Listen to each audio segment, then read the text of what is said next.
হাসলাম, ওরা বলে এটা লজ্জা নেই, এই জন্য এত হাসে। আমি কাঁদলাম, ওরা বললো ও বুঝি কোনোদিনই হাসতে পারে না। আমি খুবই উচ্ছলতা প্রকাশ করলাম, তারা বলল দেখো লোক দেখানোর জন্য কত কিছু করছে।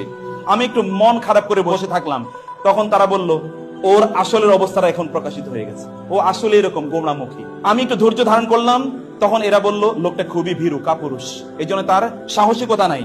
যদি তার সাহসিকতা থাকতো, শক্তি থাকতো, তাহলে সে রিয়েকশন করতে, কিছু কথা বলতো।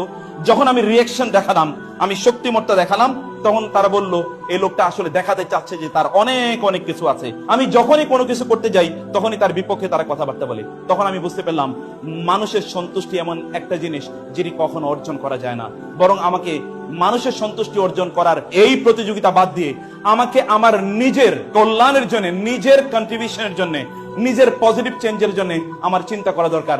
মানুষ কি বলছে না বলছে এদিকে আমার তাকানোর প্রয়োজন নেই।